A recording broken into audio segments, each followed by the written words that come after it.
Iya. Nadia Tamara Putri. Hadir, Pak. Iya. Rahma Fitma. Hadir, Pak. Raja.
Halo, suara saya kedengaran? Dengar, Pak. Dengar, Pak. Kedengaran, Pak. Kok tadi mati ya? Iya, Apa Pak. ya? Riani mana? Riani. Ada? Hadir, Pak. Hadir. Hadir. Rizky. Hadir, Pak. Iya. Sabrina. Iya. Sita. Hadir, Pak. Hadir. Yocha. Hadir, Pak. Iya. Yul Fakri. Hadir, Pak. Iya. Yulia. Hadir, Pak. Iya. Zafira. Hadir, Pak. Oke, ini ada 31, kita ngabsen dulu ya. Nah, 1, senyum, Jiro, lupa, mau. Ya, ulang-ulang deh, 1, 2, 3. Oke, sip, nah. Thank you ya. Hari ini kita diskusi tentang ini ya, jadi tentang perencanaan swakelola. Jadi kalau swakelola, perencanaan itu dibagi dua, nanti pelaksanaannya juga. Satu swakelola, satu ini ya, satu penyedia. Ini saya simpan dulu presensinya, nanti lupa. Ya, jadi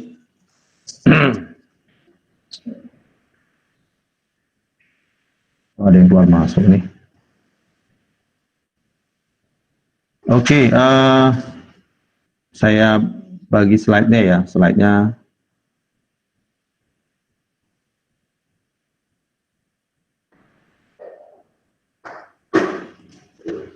Nah, ini perencanaan pengadaan. Perencanaan pengadaan ini, ya, jadi nanti kalian harus mengerti tentang swakelola secara detail. Swakelola itu tanggung jawabnya PPK, pejabat pembuat komitmen ya. Jadi kita mengetahui nanti definisi ruang lingkup perencanaan pengadaan barang jasa pemerintah, perencanaan melalui swakelola, terus nanti ada pengumuman tentang RUP yang akan diumumkan di Sirup. Ini ruang lingkup perencanaan pengadaan barang jasa. Jadi perencanaan dimulai dari identifikasi kebutuhan ya. Jadi berbeda identifikasi kebutuhan, berbeda dengan identifikasi keinginan ya. Artinya kebutuhan itu artinya digunakan. Jadi barang atau jasa yang akan dipakai itu digunakan. Itu artinya kebutuhan ya. Jadi makanya kalau di dalam keuangan negara, barang-barang yang tidak bisa digunakan, tidak bisa setelah diadakan itu bisa dianggap kerugian negara ya. Harusnya nilainya kembali. Kalau BPK menemukan begituan, mereka umumnya membuat pengadaan barang jasa itu menjadi nilai 0. 0 artinya penyedianya harus mengembalikan biayanya ke kas negara. Kalau nggak dikembalikan, dianggap anti korupsi. Ya. Jadi itu yang disebut dengan identifikasi kebutuhan. Nah, ini tugasnya si PPK bersama dengan KPA ya, mengidentifikasi kebutuhan. Harusnya sih bersama dengan tim dalam satu kantor ya. Itu identifikasi kebutuhan. Jadi semua orang dalam pengertian semua kepala seksi struktural mereka tahu apa yang mereka butuhkan. Ya, baru didiskusikan, diputuskan kegiatan-kegiatan yang dilakukan untuk mencapai mencapai tujuan dan fungsi organisasinya mereka. Harusnya begitu, bekerja sama. Karena yang tahu kebutuhannya adalah seksi atau bidang masing-masing. Nah, itu identifikasi kebutuhan ya. Terus ada namanya penetapan barang jasa. Penetapan barang jasa itu nanti adik-adik bisa menentukan apakah termasuk kategori barang, jasa, lainnya jasa konsultansi atau pekerjaan konstruksi ya. Jadi perencanaan ditetapkan, nggak boleh mengambang. Jadi harus betul-betul dipilih salah satu ya. Terus bagaimana cara mengadakannya? Cara mengadakannya ada 2, yaitu saya sudah sebutkan pakai yang sekarang kita pelajari, namanya swaklola. Swaklola itu ada 4 tipe. Nah, nanti kita pelajari 4-empatnya ya dalam pelaksanaan swaklola juga nanti. Oke, terus di perencanaan nanti kita lihat ada 4 tipe. Tipe 1, 2, 3. Tipe 1 kementerian lembaga perangkat daerah sebagai penguasa atau pengguna anggaran ya. Yang kedua tipe kementerian lembaga perangkat daerah pelaksana swaklola. Terus organisasi kemasyarakatan pelaksana swaklola. Terus kelompok masyarakatnya sebagai pelaksana swaklola. Jadwal-jadwal nanti ditetapkan itu nanti ketika penyusunan paket, ketika menyusunkan RUP itu ada nama jadwal-jadwal yang akan dikerjakan ya, jadwal-jadwalnya dari bulan Januari sampai bulan Desember yang itu nanti ditetapkan. Jadi KPA sama PPK dan juga PPSPM nanti harus bisa menetapkan, termasuk bendahara ya, bagaimana menetapkan. Ini nanti berhubungan dengan pencairan anggaran di KPPN.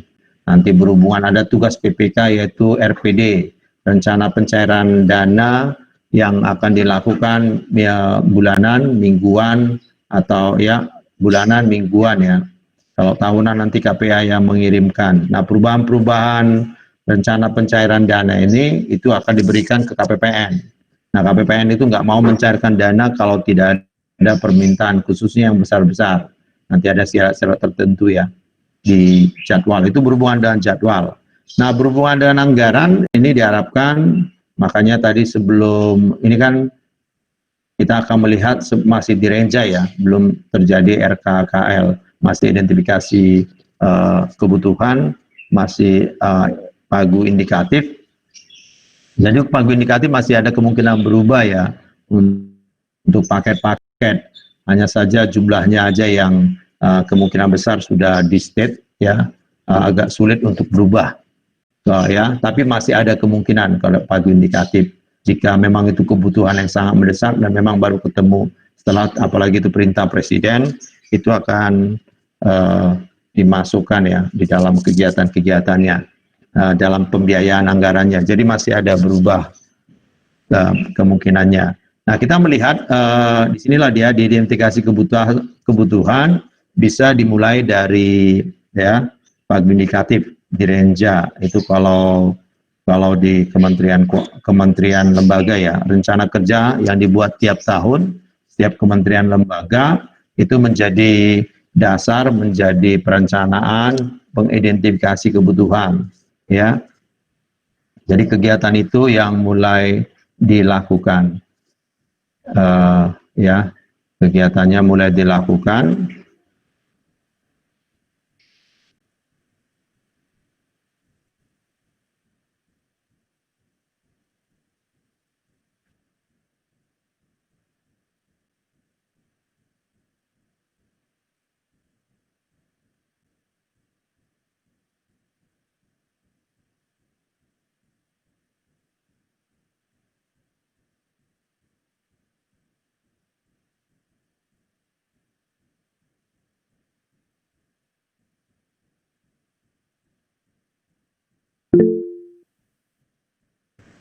Maaf Pak, izin interupsi.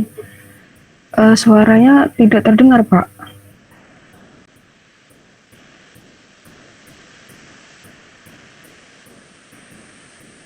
Halo Pak. Mic-nya ke mute Pak itu. Halo Pak.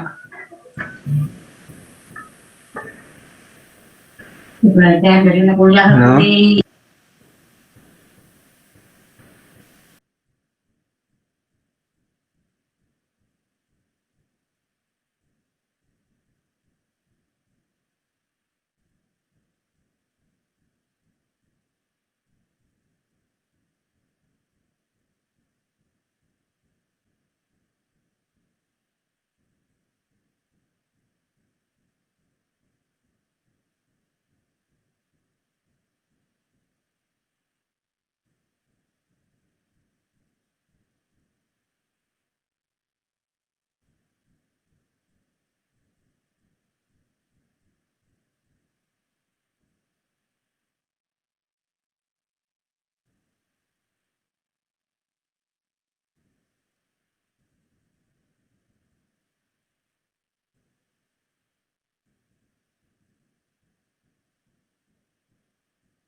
Halo, kalau ini kedengaran belum?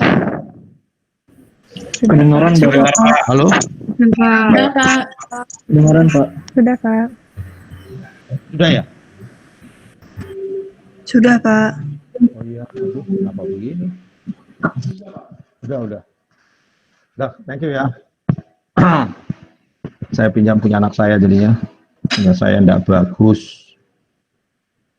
Oke, sampai di mana tadi ya? Terakhir tadi sampai mana? Halo? Slide 6, Pak. Slide 6 ya.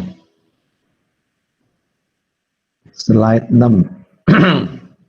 Jadi pagu indikatif itu menjadi di range-nya ya, rencana kerja itu dimulai identifikasi kebutuhan yang dilakukan oleh sebenarnya PA, PPK, dan semua ini ya, kalau di satuan unit kerja yang paling kecil eselon 3 harusnya mereka ya bertiga kerja untuk melakukan itu semua ya, bukan bertiga, ada Kasubag Umum, PPSPM, bendahara yang terkait untuk perencanaan harusnya mereka ikut diidentifikasi apa ya kebutuhan, tapi dalam prakteknya umumnya adalah Subag Umum atau PPSPM beserta kepala kantornya. Tetapi sekarang karena ada perpres baru diharapkan PPK ikut ambil bagian untuk menerangkan tentang anti pengadaan barang jasanya.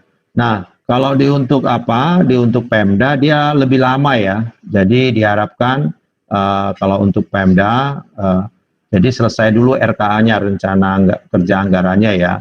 Didahului dengan adanya disahkannya nota kesepakatan antara kebijakan umum dan prioritas pelapon anggaran sementara ya antara pemerintahnya, Pemda dan DPRD-nya. Ini dibuat seperti itu supaya kegiatan itu pasti ya ada anggarannya dan kemungkinan besar anggaran. Nah, kalau di pagu indikatif kita berani mulai itu karena dipastikan anggarannya ada, cuma kurang tambahnya masih ada kemungkinan ya. Kemungkinan kurang tambahnya masih ada kemungkinan. Makanya kita lebih jauh, sedangkan lebih jauh untuk jadi RKKL, untuk jadi DIPA, sedangkan Kewani tinggal satu langkah lagi menjadi RPD, APBD, kalau kita belum. Nah, kalau di Kementerian Keuangan Pemerintah Pusat, ini siklus APBN, jadi di Januari itu arah prioritas pembangunan nasional, ya ini ditetapkan, ini tadi tiap tahun, ya disesuaikan dengan rencana jangka menengah ya. Sekarang jangka menengah kita adalah 25 tahun yang terbaru dari 2020 sampai 2045. Nah, kalau di tahun sekarang kita 2045 itu direncanakan Indonesia maju namanya ya. Jadi kita masuk dalam tahap kategori Indonesia maju mulai 2020 sampai 2045. Jadi 2020 sampai 2030 kita memperkuat fondasi ya. Fondasi daya saing ya, penguatan daya saing. Terus 31 sampai 35 kita memperkokoh daya saing. Nah, Indonesia 2036 sampai 45 kita menjadi negara yang maju ya. Maju beneran ya, baik dalam teknologi, SDM dan dalam perekonomian. Itu targetnya ke depan ya. Targetnya ke depan mudah-mudahan tercapai 2025, 45 kita sudah tidak lagi seperti sekarang. Jadi manusianya juga sudah memiliki pola pikir, hukum ditegakkan ya, korupsi hampir tidak ada ya. Kita menggunakan teknologi yang bisa menolong semua ya. Jadi gitu yang kita kerjakan di Januari. Nah, di Februari, Maret ada review baseline. Baseline itu artinya adalah kalian sudah tahu itu yang berulang-ulang ya, biaya anggaran yang selalu ada setiap ya tahun ya, ada tiap tahun yang sudah dicontoh kayak belanja pegawai, belanja ini ya, belanja pemeliharaan dan lain sebagainya. Nah, itu nanti disusun, dibuat ya, kecuali nanti ada new yang baru ya, ada kegiatan yang baru di setiap KL yang memang untuk mendukung kinerja mereka atau mendukung program pemerintah prioritas tadi. Nah, itu di Februari sampai Maret. Kalau di bulan Mei, ya nanti ada bulan April juga, Februari, Maret, April ya. Kalau di bulan Mei itu ada penyampaian camp ya. Camp itu kerangka ekonomi makro. Jadi inilah yang mempengaruhi nanti tentang pendapatan, belanja sama pembiayaan yang ada di struktur APBN. Kerangka ekonomi makro yang mempengaruhi di kerangka ekonomi makro kita biasa menyebutnya indikator ekonomi makro ya. Itu yang mempengaruhi APBN itu ada pertumbuhan ekonomi ya yang ditetapkan, terus nilai tukar rupiah atau kurs, terus nanti inflasi karena ekonomi kita masih ada berhubungan dengan minyak ya, nanti harga minyak bumi ya. Terus ada suku bunga surat perbendaharaan negara. Surat perbendaharaan negara itu kita menjual utang ya, menjual utang dalam bentuk surat berharga SBN, surat berharga negara. Surat berharga negara itu dibagi dua, ada surat utang negara, ada surat syariah negara ya, surat berharga syariah negara. Nah, kalau suku SPN itu bagian dari SUN, surat utang negara.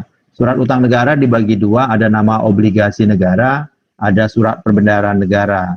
Nah, inilah surat perbendaharaan negara ini yang bunganya punya kaitan dengan kerangka ekonomi makro. Karena pinjaman kita ini dia pendek ya. Jadi masa kerjanya pendek, maksimum 1 tahun. Makanya dia sangat berpengaruh ketika diperjualbelikan ya, ketika kita menjual atau membelinya. Kalau ORI itu bisa lebih dari 1 tahun, makanya dia tidak diperhitungkan ya, obligasi Republik Indonesia. Nah, yang berpengaruh lagi dalam kerangka ekonomi makro yaitu lifting minyak ya, artinya minyak yang diambil dari perut bumi ya, sama lifting gas ya. Jadi itu ada 7 indikator kerangka ekonomi makro yang ini ya, yang akan dibuat untuk menjadi indikasi di keuangan negara ya, di APBN.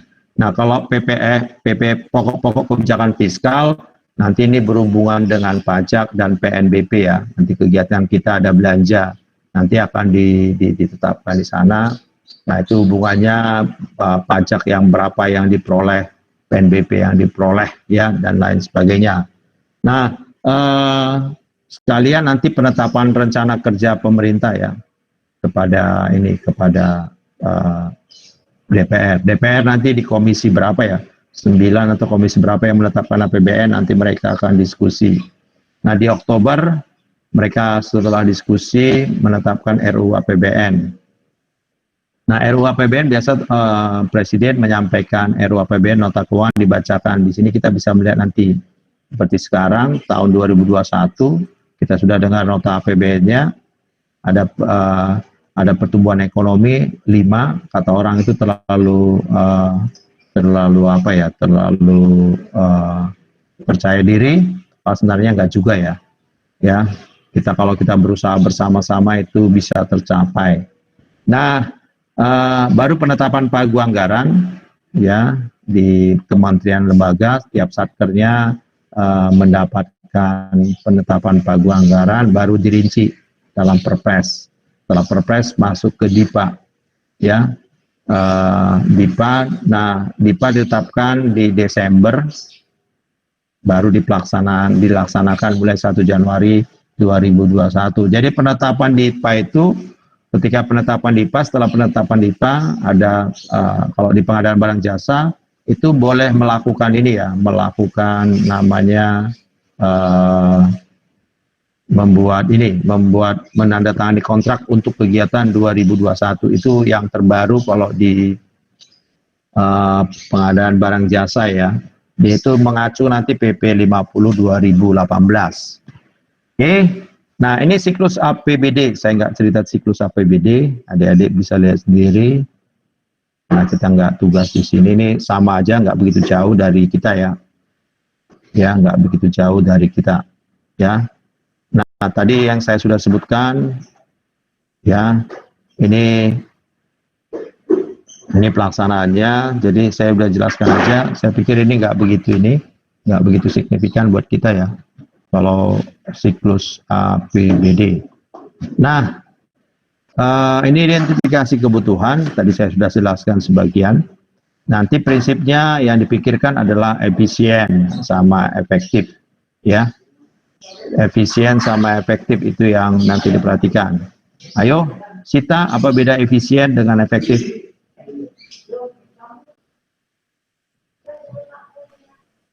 Efisien dan efektif, Pak. Kalau efisien itu Nah. dia dari waktunya, dari sumber dayanya. Kalau efektif itu dia tepat.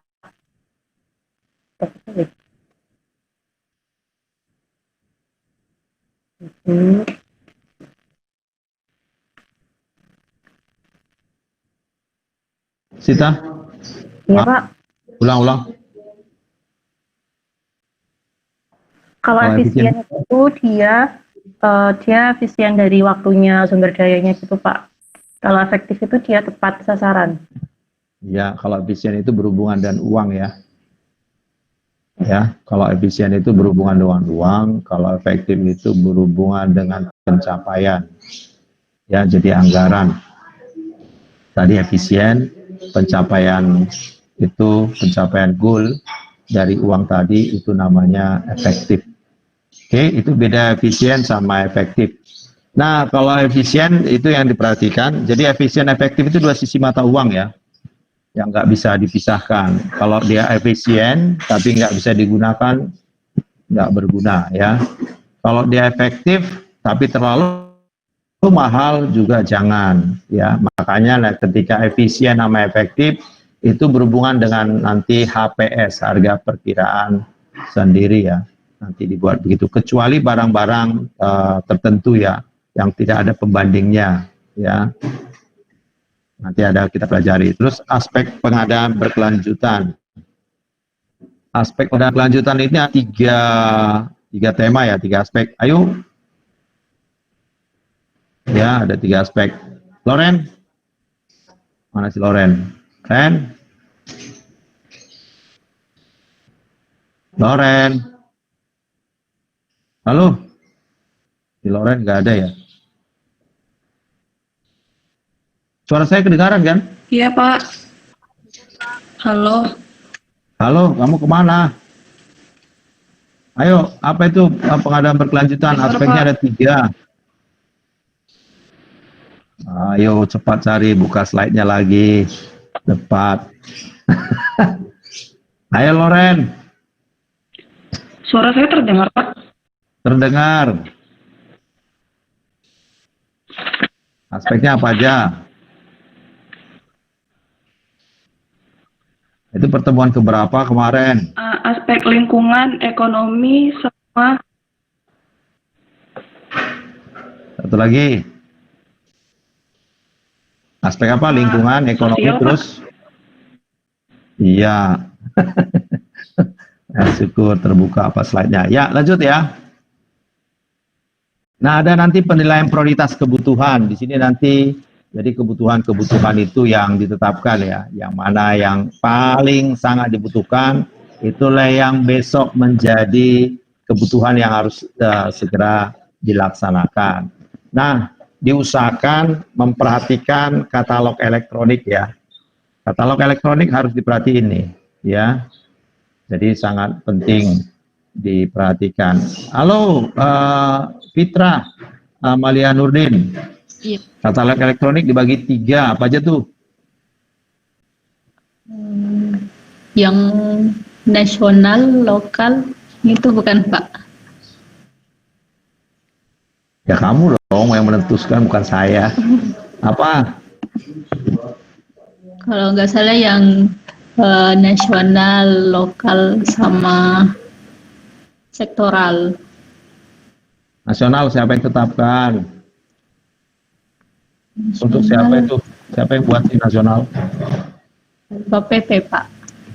Terus lokal, Kalau lokal,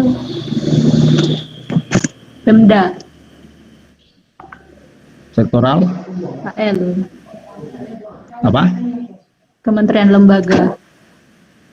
Oke, mantap. Nah, ada konsolidasi ya, konsolidasi. Nanti paket-paketnya bisa digabung ketika mana yang bisa digabung di bawah naungan mereka, itu nanti dilakukan konsolidasi. Nah, diperhatikan juga barang jasa yang telah tersedia atau dimiliki, dikuasai.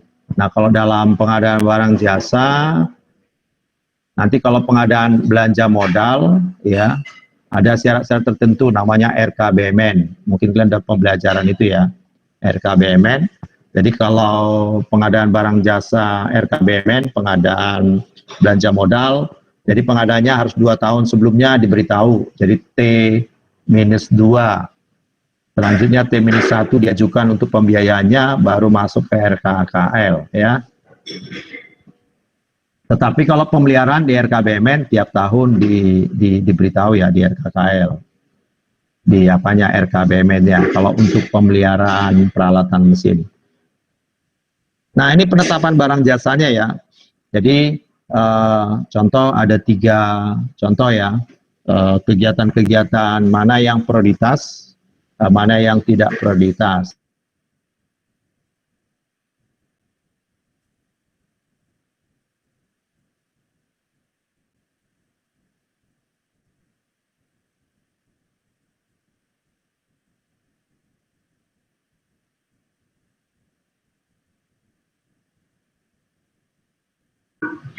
Maaf Pak, ke-mute lagi Pak.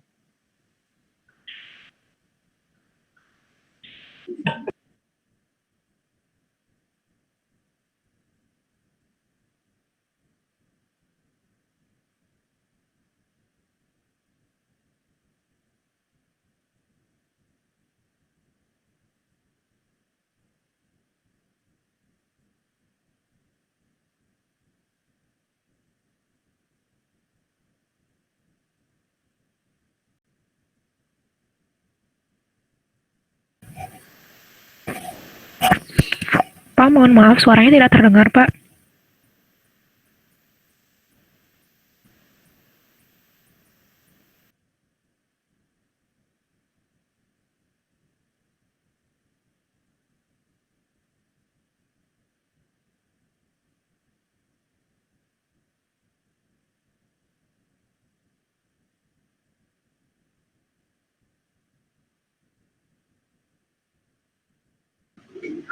Maaf Pak, suaranya hilang. Iya Pak, suaranya hilang. Halo? Pak Heri.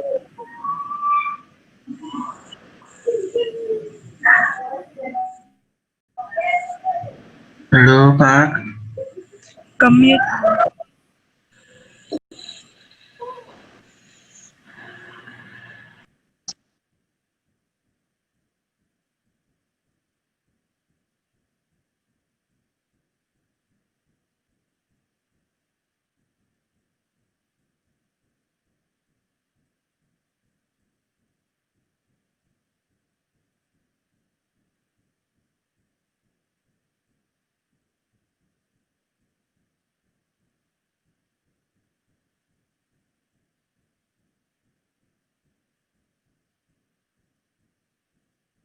Ya? OBS-nya kali.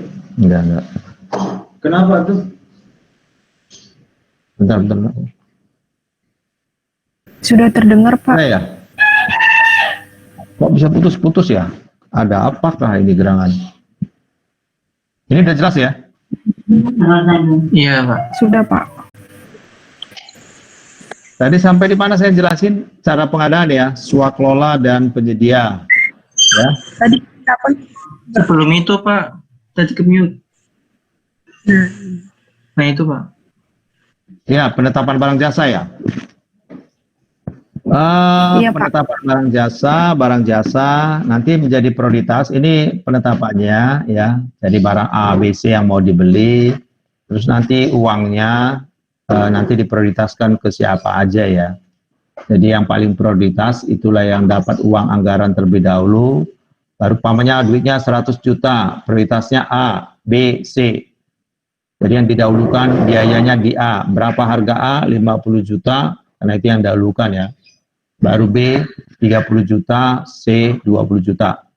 Kalau umpamanya 100 juta, umpamanya harusnya 3 jenis pengadaan, ya kalau duitnya nggak cukup, berarti diprioritaskan yang pertama dan yang kedua aja. Ya, itu tentang prioritas. Nah, di sana nanti ditemukan. Jadi digantung sesuai dengan anggaran yang tadi identifikasi ini ya, pagu anggaran. Kan Satgas sudah diberitahu tuh. Kecuali nanti ada perubahan yang signifikan, baru ada tambahan dan tambahan dari APBN. Ya, itu kalau mau melakukan tugas-tugas tertentu biasanya. Ya, tapi sebelum-sebelumnya kan sudah ada rencana ketika nyusun anggaran itu sudah ada RKBMN ya. RKBMN yang dibuat. Jadi yang mana ada T2, kalau dia mau pengadaan baru, dia pakai T2, jadi sebelum ada DIPA, 2 tahun sebelumnya, itu diberitahu, T1 dibahas. Kalau dia kalau dia memang dibutuhkan, di T1 dimasukkan lagi ya. Sebelum APBN dibahas lagi, baru dimasukkan terakhir di RKKL. Nah ini dia kalau cara pengadaannya, di kita memang ada swakelola dan penyedia. Kalau di swakelola nanti ada penetapan tipe ya, itu biasanya tugasnya, jadi sebelum jadi tugasnya KPA sama PPK menetapkan tipenya, terus menyusun KK, menyusun RAB, berarti yang perkiraan biaya. Nah kalau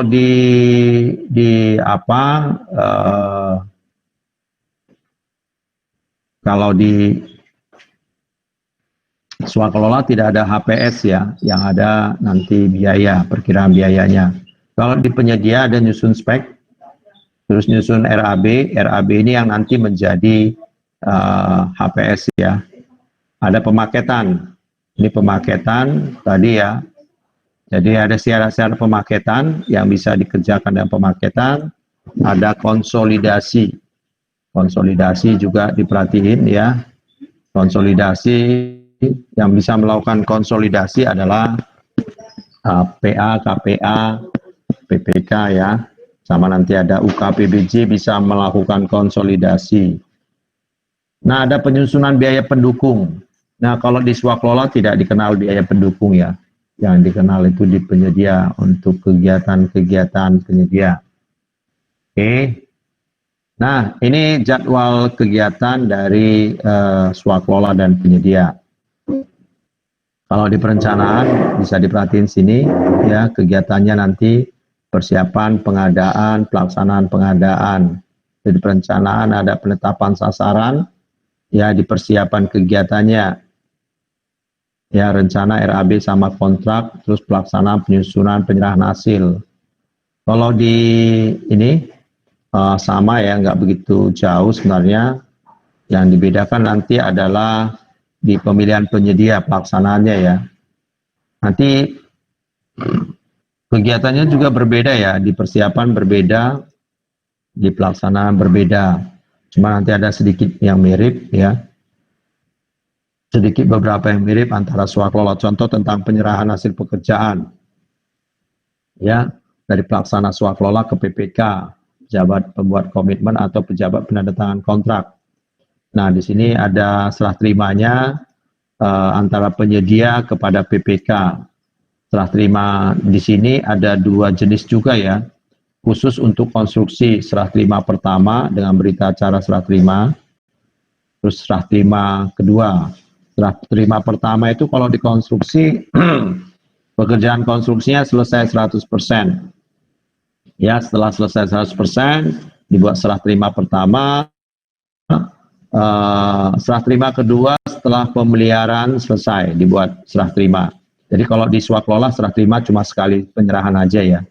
Jadi biasanya kalau ada barang modal yang diserah terimakan, dibuat berita acaranya. Kalau cuma tidak ada barang modal, hanya berbentuk laporan. Ya. Nah, ini biasanya biaya-biaya yang membedakan di ini ya, di yang biasanya membedakan di apa ya, antara swaklola dengan ini. Nanti ini tertera di HPS ya. Harga barang, terus biaya pengiriman. Ini kalau di barang ya. Biaya pengiriman kalau di barang ya. Jadi kalau di harga barang, pengiriman, suku cadang ini masih barang ya. Pengiriman ini tentu namanya apa ya tadi? Biaya ini ya. Kalau belanja di Shopee dan lain sebagainya ada biaya pengirimannya, terus suku cadang ini diperhatikan, terus purna jual. Nah, kalau biaya personil dan non personil itu dikonsultansi ya. Jadi kalau biaya personil dan non personil itu di konsultansi. Nah, kalau biaya material bahan ini peralatan pemasangan ini biasa di jasa lainnya ya. Kalau di konstruksi ada campuran di dalamnya ya, ada di dalamnya. Nah, untuk biaya pendukung maksudnya biaya pelatihan, biaya instalasi. Ini contohnya kalau ada barang-barang jasa yang dibutuhkan pelatihan. Ya, yang dibutuhkan pelatihan, ini administrasi atau biaya lainnya. Itu biaya pendukung. Itu peraturan LKPP nomor 7 tahun 2018. Ini di anggaran nanti. Oke. Nah, selanjutnya kita bisa melihat perencanaan melalui swaklola. Ya. Nah, pertama penetapan tipe. Tadi kita sudah tahu penetapan tipenya adalah 1, 2, 3, 4 ya. Jadi dipilih sesuai dengan kebutuhan ya. Jadi antara penyedia dan pengelola memang pertama yang dilakukan adalah kegiatan ini ya, kegiatan swaklola. Itu yang pertama didahulukan untuk pengadaan barang jasa, baru penyedia. Itu filosofinya dari dulu ya. Nah, kalau bisa memungkinkan pakai swaklola, kita gunakan swaklola. Tapi kalau tidak memungkinkan karena peralatan dan kompetensi, ruang lingkup pekerjaan yang besar yang tidak mungkin bisa dikerjakan dengan swaklola, maka akan dibuat pakai penyedia ya. Jadi tipenya dipilih, jangan sampai salah ya, jangan sampai salah memilih tipe. Oke, contoh survei kepuasan pelanggan, kira-kira pakai tipe apa kalau ada 4 tipe seperti ini ya. Kalau ada survei kepuasan pelanggan,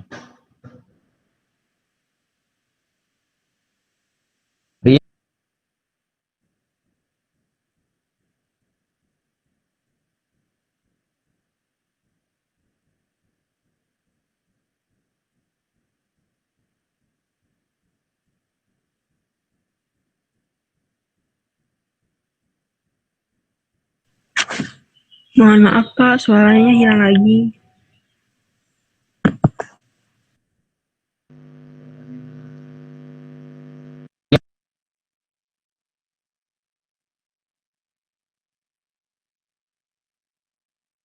Riani, tadi saya jelaskan kedengaran kan? Halo? Iya Pak. Iya. Iya, saya pakai kacau nih. Maaf Pak, suaranya kecil.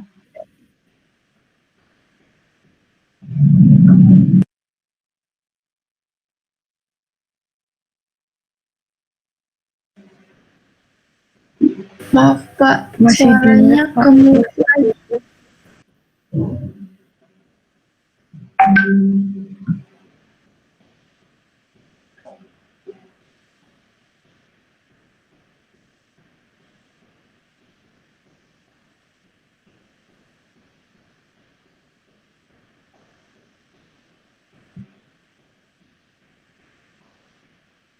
Maaf Pak, Tidak terdengar, suaranya Maaf Pak, tidak terdengar suaranya Pak.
Halo, kalau ini sudah? Sudah, Pak. Sudah, Pak. Sudah. Kenapa bisa begini ya? Sudah, Pak. Hah? Apakah yang salah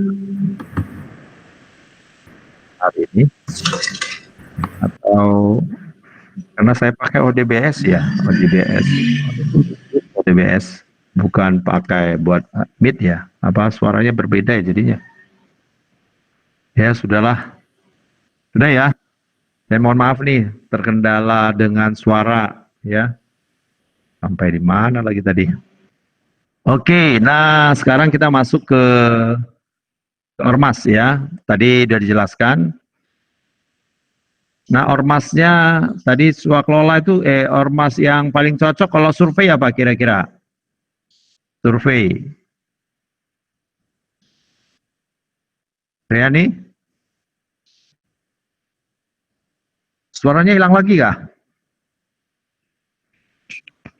Tidak, Pak. Enggak, Pak. Enggak kok, Pak. Enggak. Ya. Aduh, ya Riani jawab dulu. Kalau survei kira-kira tipe berapa yang cocok? Yang cocok Kalau untuk survei. Tipe 3 mungkin, Pak.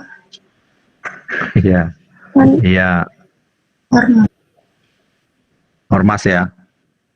Ya, kalau survei paling cocok tipe 2 ya. Jadi contoh kita survei kepuasan, kita minta tolong kampus ya. Contoh kalau perbendaharaan buat survei kepuasan satuan kerjanya, biasanya diminta IPB untuk melakukan surveinya. Kalau ormas enggak kegiatan yang begituan ya, enggak ada ormas spesialis survei ya.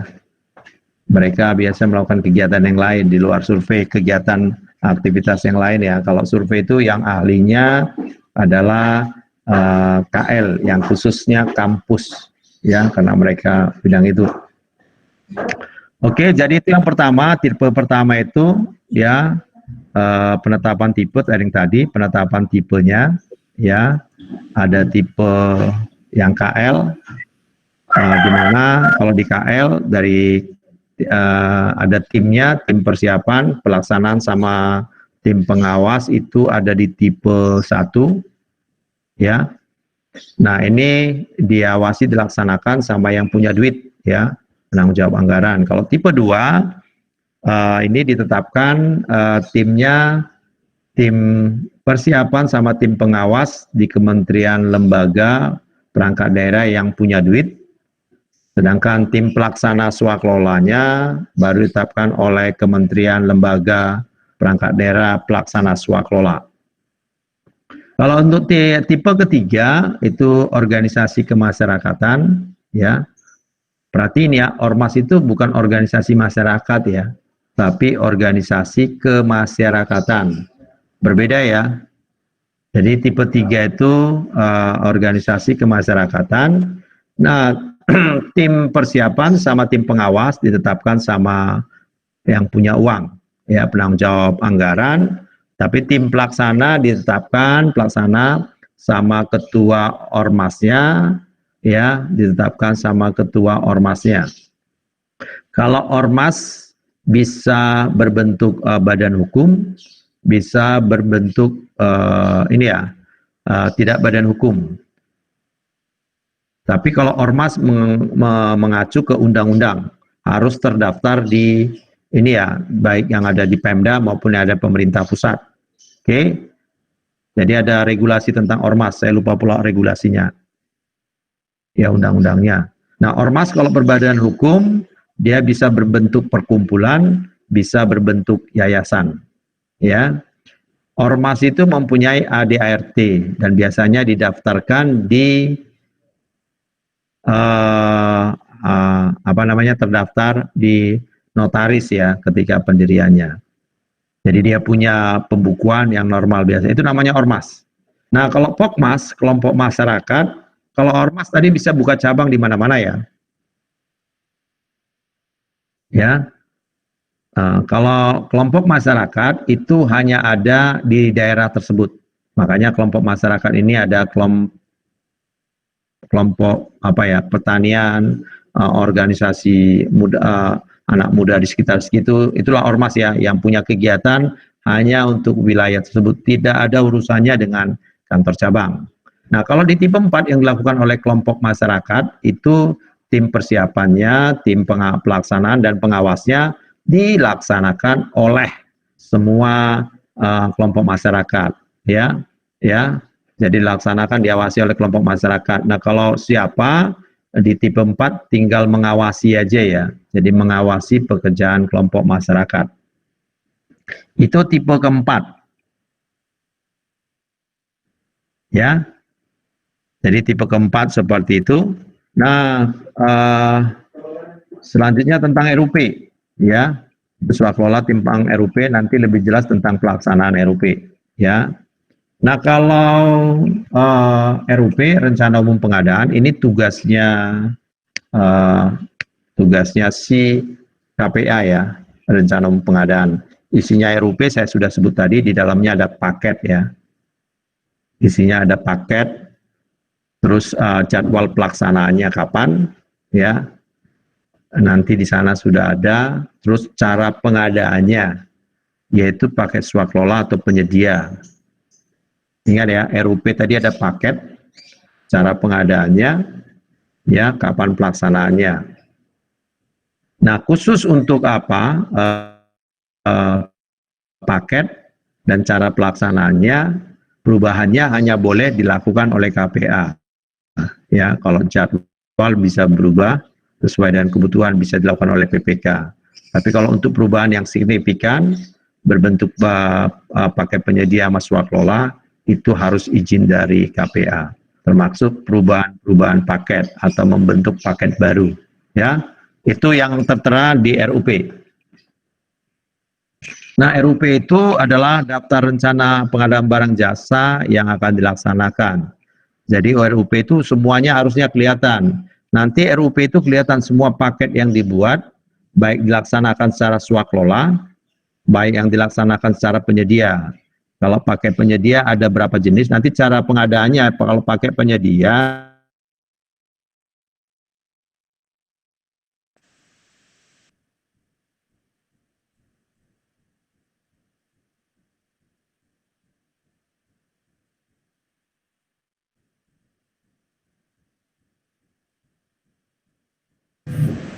Pak, maaf tidak terdengar lagi.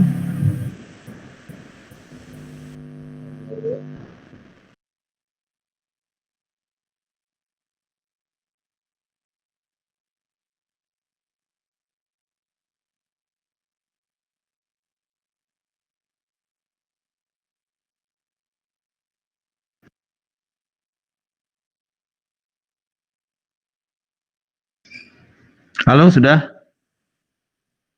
Sudah, Pak. Sudah, Pak. Sudah, Pak. Sudah, Pak. Saya sampai mana tadi jelasin RUP ya? Iya, Pak. Sudah selesai RUP-nya ya? Belum. Tadi RUP, saya ngomongnya mana tadinya? Nah, ini gambarnya, RUP tadi kan daftar perencanaan. RUP tetapkan sama PPK, sama KPA. Nah, isi RUP tadi, ya, itu paketnya ada, oke, ada paket, kapan pelaksanaannya, oke, dia menggunakannya caranya apa? Pakai swaklola atau pakai penyedia.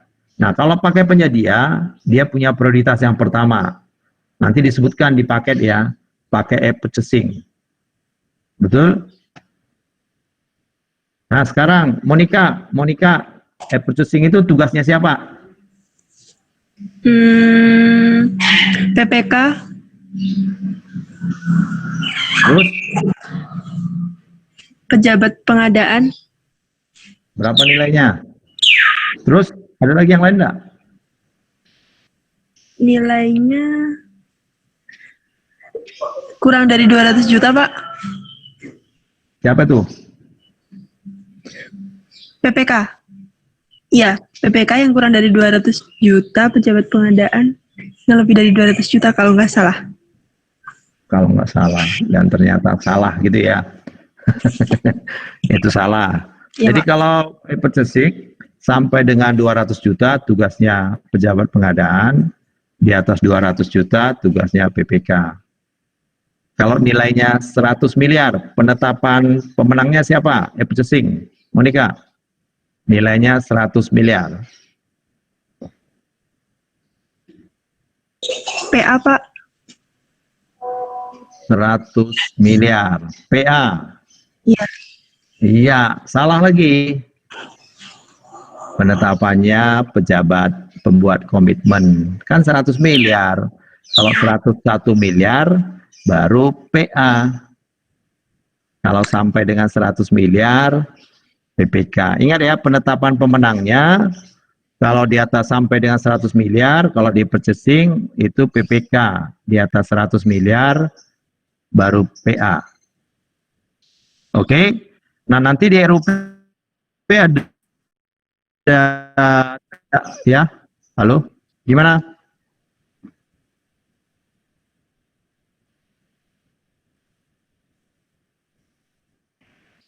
Kalau sampai dengan 100 miliar, artinya sudah include pajak, adik. Gitu, udah include pajak dia 100 miliar. Kalau saya sebut sudah sampai 100 miliar, berarti udah all in di dalamnya. Ya. Kalau 100 miliar saya sebut sebelum pajak. Siapa yang menetapkan? Ya itu pasti PA, ya. Belum PPN, saya sebut gitu harus PA. Gitu ya. Jadi 100 miliar itu artinya udah include pajak. Itu paket namanya ya. Nanti tanda tangan kontrak di kelihatan di sana. Jadi nilainya itu include pajak. Ya, kecuali nanti ada perubahan ya. Contoh begini. Kalau umpamanya yang ketika kita nyusun HPS-nya kan memang standar nyusun HPS sudah dihitung PPN. Tetapi dalam prakteknya penyedianya ternyata bukan PKP, pengusaha kena pajak. PPN-nya nggak bisa ditimbulkan di dalam kontrak. Jadi tanpa PPN karena yang bersangkutan tidak PKP, pasti tidak bisa menerbitkan faktur pajak. Tetapi dalam HPS tetap disusun harga perkiraan sendiri, tetap disusun ada HPS-nya. Oke? Halo, udah ngerti ya? Kecuali ada pengecualian tertentu.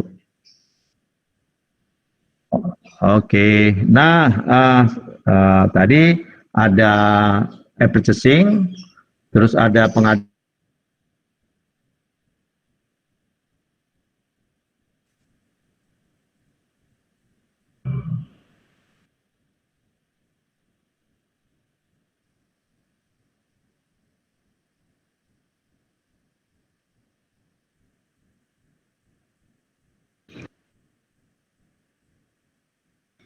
Ayo Yulia, pengadaan langsung tugas siapa? Yul? Ya Pak, Tugas siapa pengadaan langsung? pejabat pengadaan Pak. Berapa nilainya? Paling banyak 200 juta. Terus?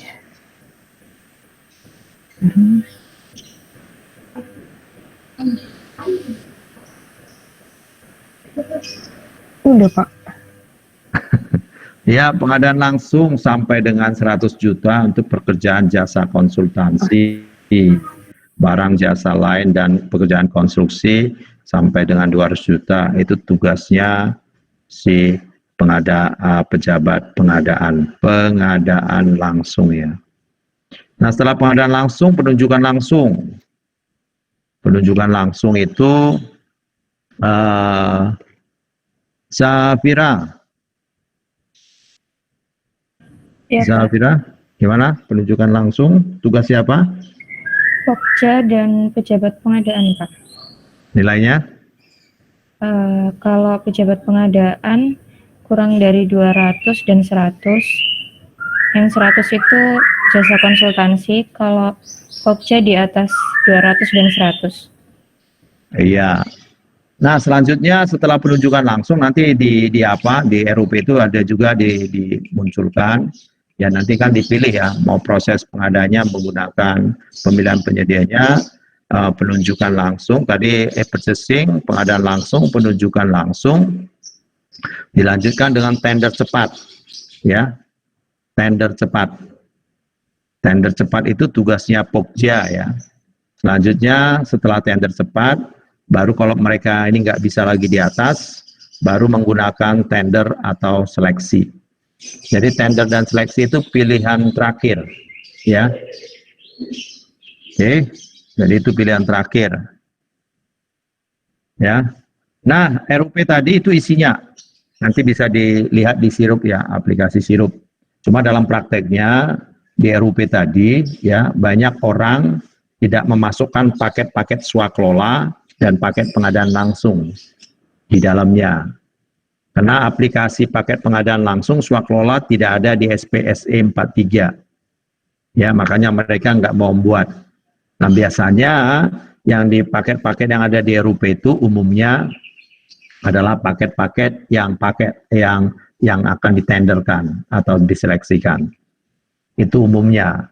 Tapi mudah-mudahan sudah punya pola pikir baru. Kenapa kita harus buat begitu? Itu berhubungan dengan prinsip nanti.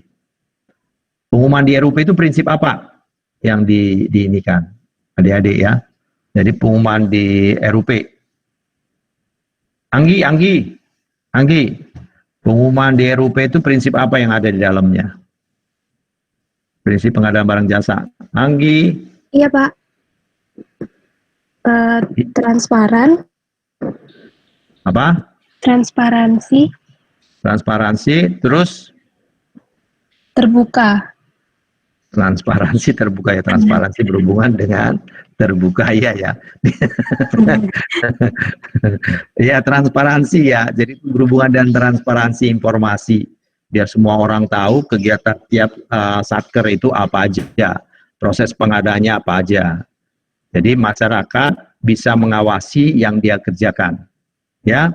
Nah, RUP ditetapkan dan diumumkan oleh PA ya. Jadi PA mengumumkan RUP dan ini ya. Oke, sebentar dulu adik-adik ya. Ada sedikit ini. Jadi pengumuman RUP itu ditetapkan nanti RUP ditetapkan ya. Jadi ada biaya, ada apanya ya? Ada pemberitahuannya di RUP yang akan ditetapkan.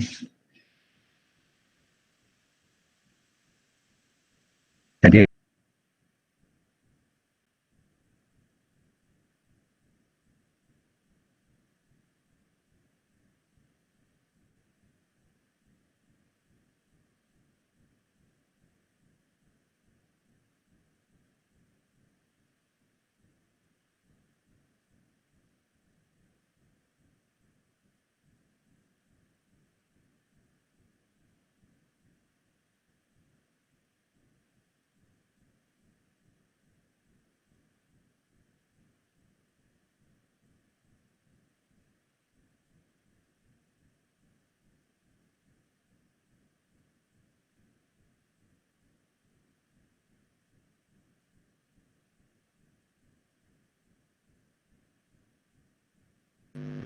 Mohon maaf Pak, suaranya mati lagi Pak.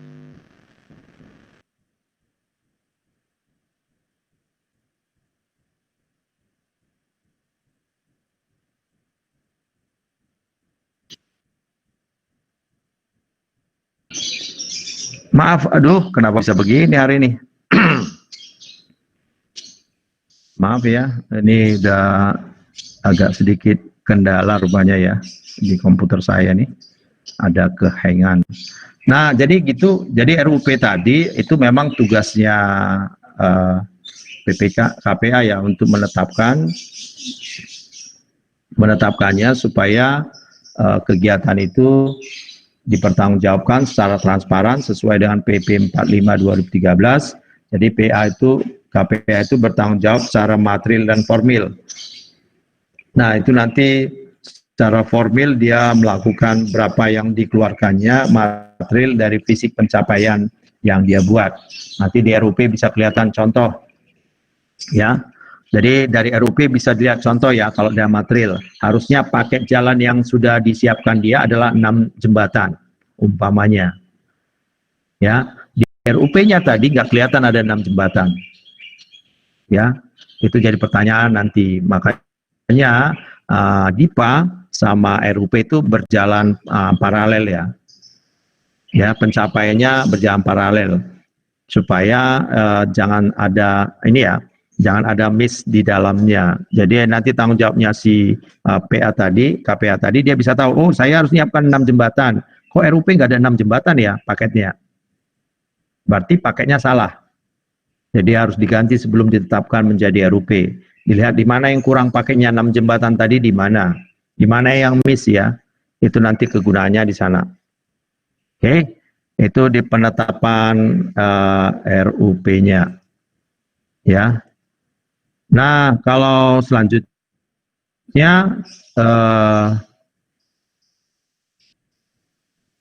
ini isi RUP, data-data yang RUP. Ini isinya ini memang semua ada ketika mengisi ya. Tapi ketika dipublish di RUP, nggak semuanya keluar. Ya. Jadi swaklola nama alamat KPA diisi, ya. Tapi nanti di sana ada hanya kode satker, nama paketnya, tipenya, ya. Tapi kalau nanti di dalam ini nggak kelihatan semua ya. Cuma dia dibentuk ada tipe swaklola gitu aja namanya. Terus tapi ketika diimpor ada penyelenggara, ada uraian pekerjaannya, volumenya, lokasinya di mana, terus ada sumber dananya, besarnya total perkiraan biaya swaklola, dan perkiraan jadwal pengadaan barang jasa. Nah, untuk kegiatan swaklola diharapkan kegiatannya diharapkan jadi T-1, jadi swaklola itu tidak bisa ujuk-ujuk ya. Ketika sudah ada DIPA, kena kebutuhan, dibuat swaklola dan lain sebagainya, enggak ya. Jadi contoh swaklola tipe 2, tipe 3, 4 itu, T-1 itu swaklolanya harusnya udah ada. Kenapa? Karena dibutuhkan dokumen untuk menyusun swaklolanya ya, untuk perencanaan anggaran biayanya.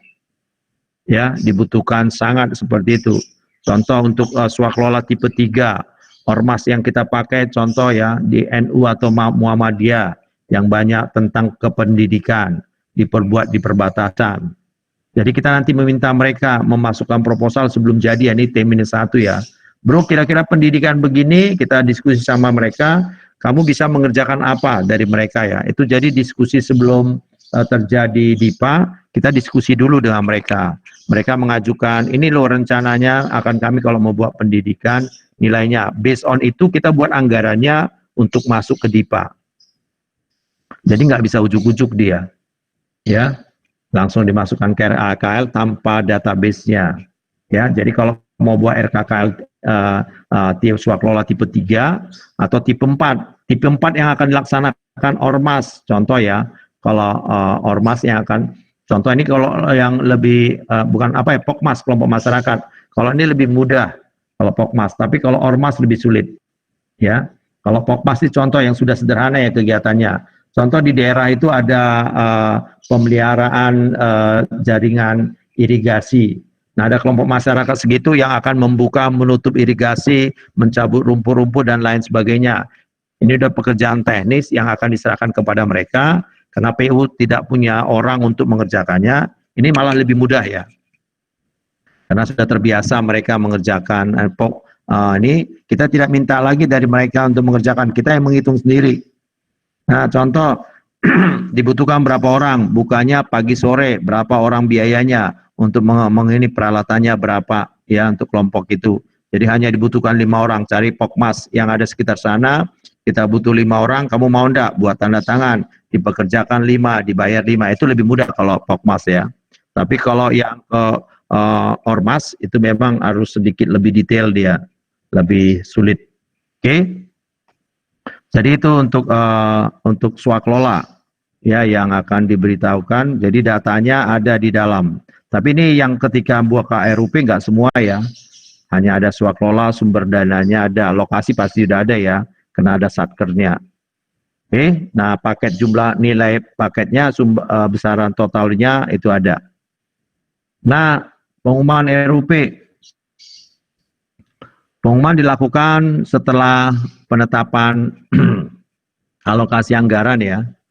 Jadi alokasi anggaran penetapan setelah APBN, kalau ini setelah RAPD-nya, RPD-nya disetujui, jadi sudah jadi regulasi ini ya, regulasi RUP. Kalau kita masih penetapan alokasi anggaran sudah diumumkan ya, boleh diumumkan. Nanti pengumumannya disirup. Ya, tapi dalam prakteknya ya, ini hampir banyak dalam prakteknya, kecuali untuk pekerjaan-pekerjaan tertentu ya, yang nanti yang harus dilakukan sebelum DIPA keluar. Ya, contoh kayak cleaning service, makan di penjara, ya, makan di penjara itu dibutuhkan. Jadi didulukan ininya, didulukan apa namanya ya, didahulukan dulu kegiatan pengumumannya supaya bisa di tender ya, pengadaan makanan rumah sakit di penjara, ya, cleaning service untuk pembersihan ini. Jadi itu kontraknya ditandatangani umumnya sebelum ini ya, sebelum tahun anggaran berjalan. Nah, selanjutnya berarti pengumuman RUP-nya sebelumnya. Ya, pengumuman RUP-nya. Ya. Jadi pengumuman RUP-nya sebelumnya dilakukan ya. Jadi setelah alokasi anggaran diumumkan, langsung dilakukan proses pengadaan ya. Nah, dapat tender, siapa pemenangnya, cuma kontrak bisa ditandatangani hanya dieksekusi mulai tanggal 1 Januari 2021. Ya, tapi kontrak sudah ditandatangani, berarti pengumuman sebelumnya sudah dibuatkan. Oke, jadi itu yang di pengumuman tadi, ya. Nah, pengumumannya yang paling harus, ya, ini bahasanya begitu ya. Ini ada bahasa, ini nanti contoh pengumumannya, ini, ya ini paket, hanya begini saja ya. Tadi kan kita ngisinya detail, ya, tapi apanya cuma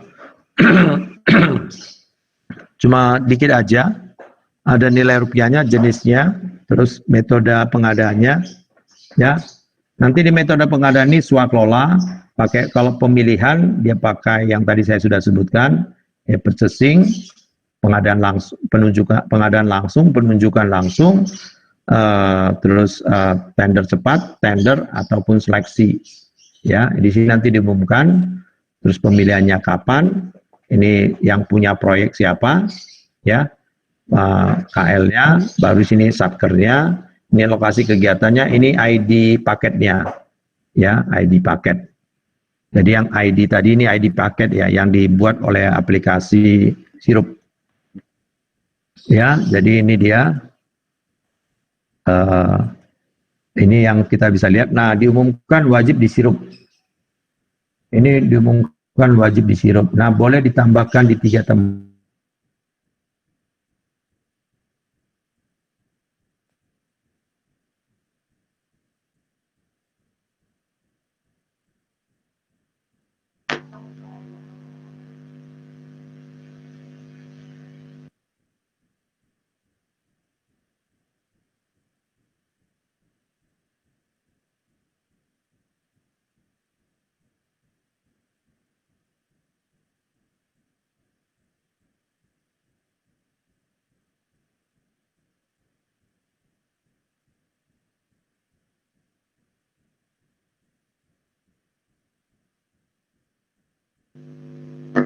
Maaf Pak, suaranya hilang lagi.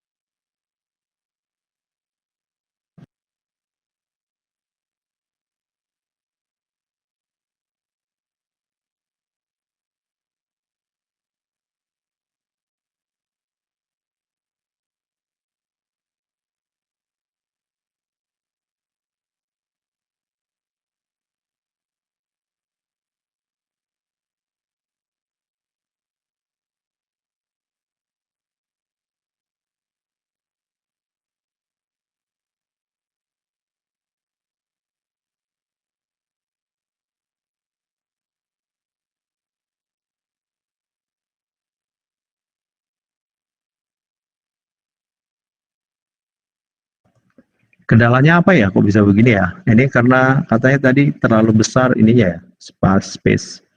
videonya, jadi terlalu banyak. Saya buat semuanya muncul gitu wajahnya.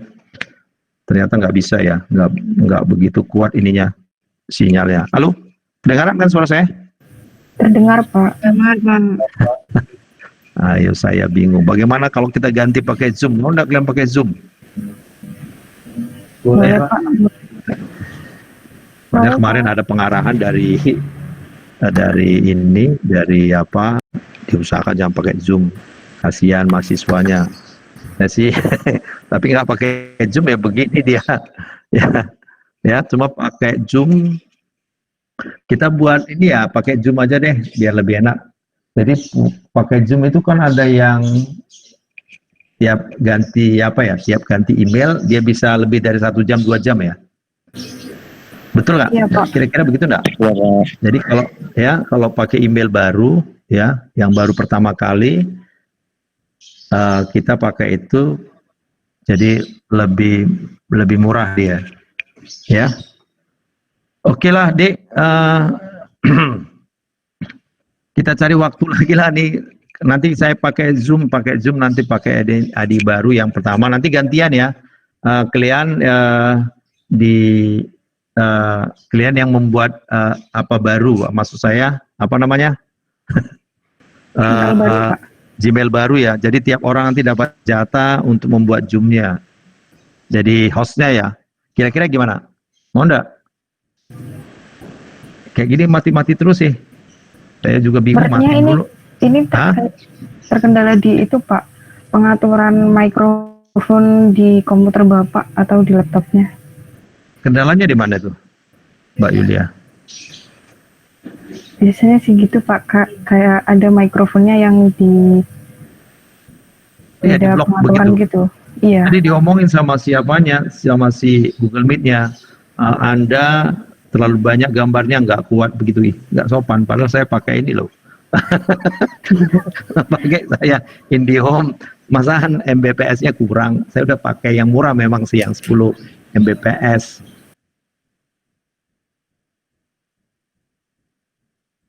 Jadi Hilang lagi, Pak.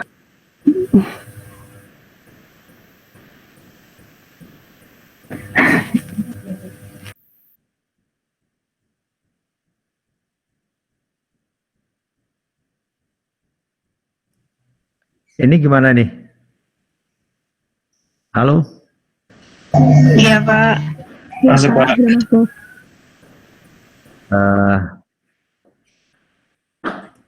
Ya, ini kan kuliah kita masih ada beberapa ya. Nanti kita masuk gini aja deh, ya. Nanti kuliah di apa? Saya akan jelaskan lagi ditambah dengan pertemuan. Ini kan belum selesai nih, pertemuan selanjutnya ya. Karena ini ada kendala. Nanti kita cari. Kalau kalian memang setuju, sepakat, kita pakai Zoom ya. Ya. Ya nanti saya kasih Zoom-nya yang pertama sekali. Nanti saya.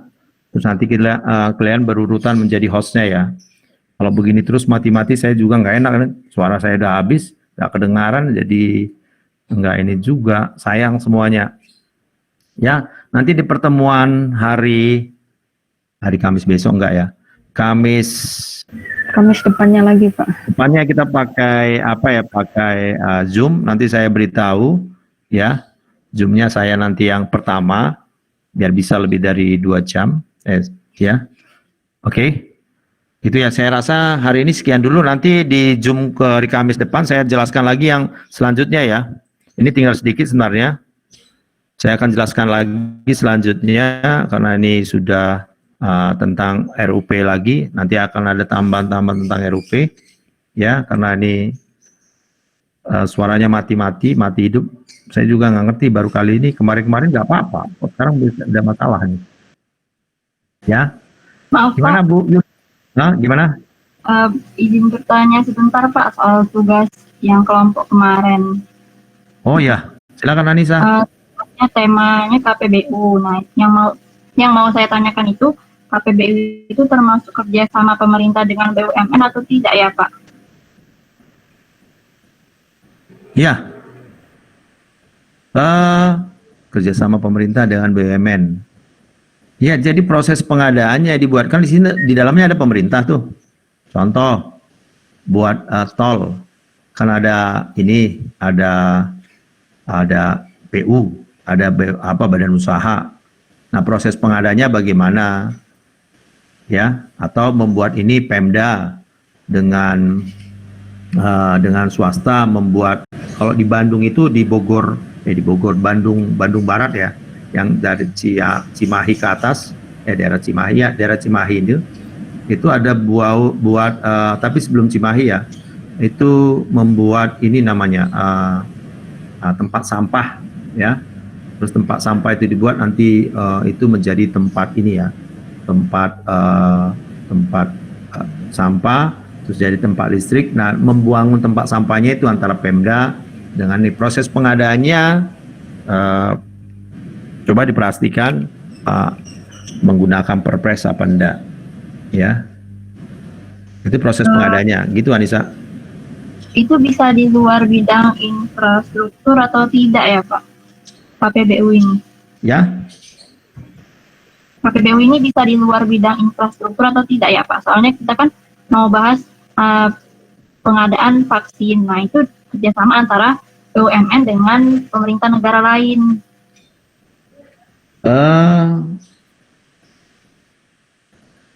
BUMN kerjasama pemerintah dengan ya, kalau itu enggak ini ya, bukan KPBU namanya itu.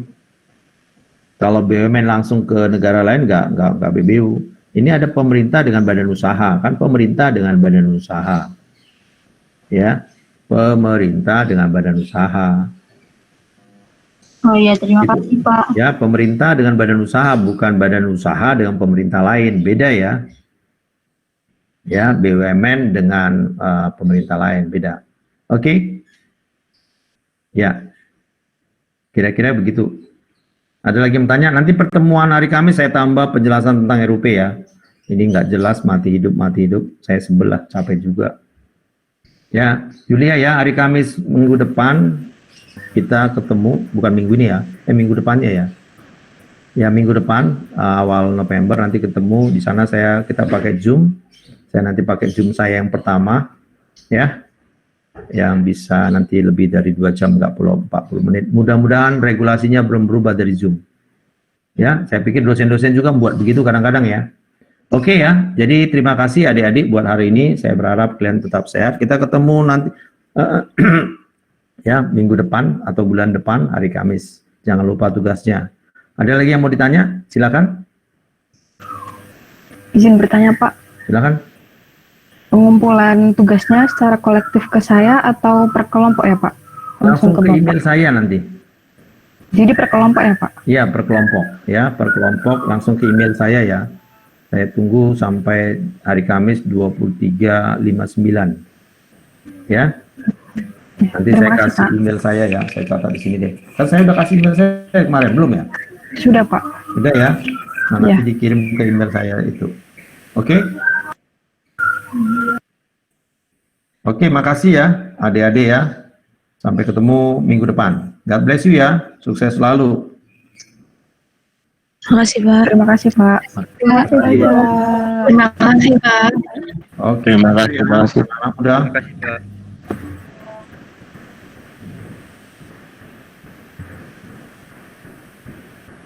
Terima kasih.